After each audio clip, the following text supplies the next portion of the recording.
तैयारी कर रखी है। आप जनता के बीच में किन किन मुद्दों को लेके जाते हैं?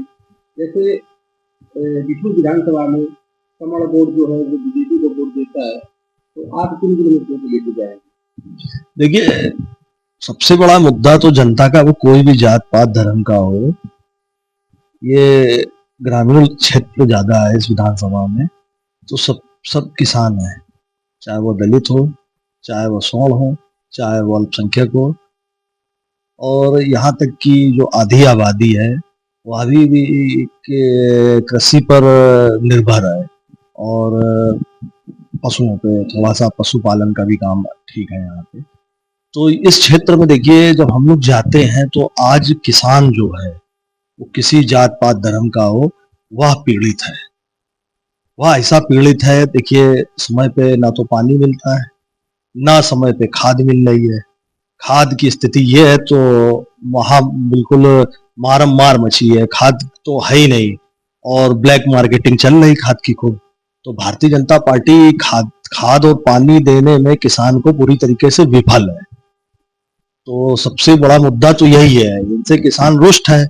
दूसरी बात, जो ये आवारा जानवर हैं, इनके लिए कि सरकार ने कहा कि हम गौशालाएं बनाएंगे, और वो गौशालाओं का जो चारा और जो पानी है तो ये भाजपा के लोग खाए जा रहे हैं। तो जानवर क्या खाए बेचारे, वहां जानवर तड़प के मर रहे हैं, तो वो मौका देख के गौशाला से भाग लेते हैं कि भाई मुक्ति मिले इस जेल से, तो वह बेचारे जाके किसानों की फसलें खाते हैं। ये स्थिति है भारतीय जनता पार्टी की सरकार। आज रात दिन ऐसी सर्दी में अपनी फसलों को काट रहा है। देखिए, वो तो किसान शुरू से करता चला आया है और करता रहा है, लेकिन आपसे जब से भाजपा की सरकार आई है तो आवारा जानवर की जो समस्या बढ़ी है, इसमें तो किसान पे डबल बोझ पड़ गया है कि दिन में भी जागो, रात में भी जागो। अगर एक बार आवारा जानवरों का झुंड फसल पे आ गया तो पूरी फसल चौपट है, पूरी मेहनत बेकार गई, खाद पानी का पैसा बेकार गया, और किसान के पास यही एक स्रोत है, खेती के अलावा उसके पास क्या है?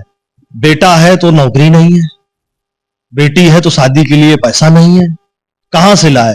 और देखिए, सरकार तो दावे कर रही है, कहां रोजगार दे पा रही है?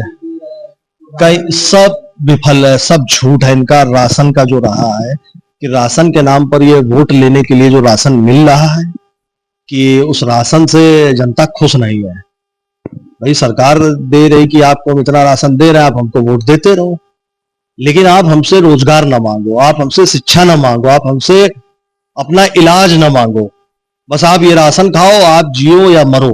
तो किसान अन्नदाता है, किसान को आप क्या राशन दोगे? किसान तो खुद इतना राशन बांटता है। भाई, जो अन्नदाता है, अन्नदाता को आप अन्न क्या दोगे?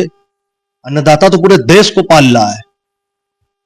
और लाल बहादुर शास्त्री जी, हमारे जो पूर्व प्रधानमंत्री रहे हैं देश के, उन्होंने एक नारा भी दिया था कि जय जवान जय किसान, और हमारा देश पूरा मानता है इस बात को कि पिता अगर है तो खेत पर है, और बेटा है तो सरहद पर है।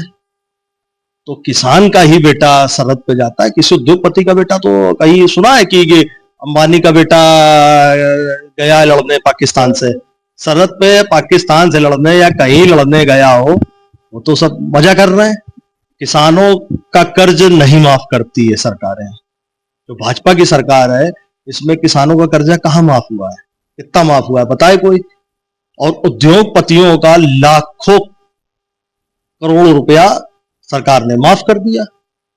किसान पे अगर 10,000 का कर्जा है तो वसूली हो रही है, तहसील से लोग जा रहे हैं, किसान आत्महत्या करने पे मजबूर है। छूट है क्योंकि वो पार्टनर है, भाई वो भाजपा के पार्टनर है, इसलिए उनको छूट है। वो घोटाला करेंगे, पैसा लेके देश का पैसा भाग जाएंगे विदेश, उनको छूट है। नीरव मोदी भाग गया, विजय माल्या भाग गया, और सैकड़ों गुजराती भाग गए, उनको छूट है। यानी कितना रुपया सरकार का चला गया। तो गृह जनपद प्रधानमंत्री के से देखिए, प्रधानमंत्री के जनपद से आते हैं, लेकिन चोर चोर है, चाहे वो प्रधानमंत्री के क्षेत्र से आए और चाहे वो कहीं से आए। और जनता के लिए देखिए सरकार बिल्कुल कोई भी काम करने में पूरी तरीके से विफल है, काम नहीं कर पा रही सरकार, जनता इनको नकार चुकी है। तो इस बार क्या लगता है 2027 में? 2027 में भारतीय जनता पार्टी का उत्तर प्रदेश से सुपड़ा साफ हो जाएगा। ये सीटों के लिए तरसेंगे, 50 के अंदर इनकी सीटें आएंगी इस बार। तो कहते 400 पार। 400 पार तो 24 में भी कह रहे थे, कितनी मिली? कई ज्योतिषी तो कह रहे थे कि, और कई महात्मा और कई बाबा ये कह रहे थे कि अगर इतनी सीटें 400 नहीं आई तो हम आत्मदाह कर लेंगे। कहाँ भाग गए वो? आत्मदाह किया क्या? ऐसा नहीं है, हकीकत में कुछ अरे सब बेकार की बातें हैं, 400 पार 500 पार और तो ये हवा हवाई सब हवाबाजी है। भाजपा एक माहौल बनाती है, हाँ कुछ चोरी करती है, अगर उस चोरी में सक्सेस हो गई तो 400 पार। लेकिन जब जनता का मन है नहीं है कि अब जनता तुमको नकार चुकी है तो कितनी चोरी करोगे? सबका वोट थोड़ी ना चुरा लोगे। बिहार में अभी बीजेपी सरकार बनी है। देखिए बिहार का जो राजनीतिक समीकरण है, हमसे बहुत से लोग पूछते हैं कि देखिए बिहार बदल गया, बिहार बदल गया। बिहार में अगर नीतीश कुमार आरजेडी के साथ खड़े हो जाते हैं तो अभी भाजपा की औकात पता चल जाती कि भाजपा कितनी सीटें जीत रही है। और नीतीश कुमार आज भाजपा के साथ खड़े हैं तो भाजपा प्लस है। नीतीश कुमार जी अगर आरजेडी के साथ खड़े हो जाएंगे तो आरजेडी प्लस होती है। लेकिन ऐसा ना हो कि यदि उल्टा हो जाए कभी, कैसा? क्योंकि भाजपा प्लस में है। देखिए भाजपा, आप ये मैं लिख के दे सकता हूं, बिहार एक ऐसा राज्य है जहां भारतीय जनता पार्टी की सरकार अपने दम पे जीवन में नहीं बनने वाली।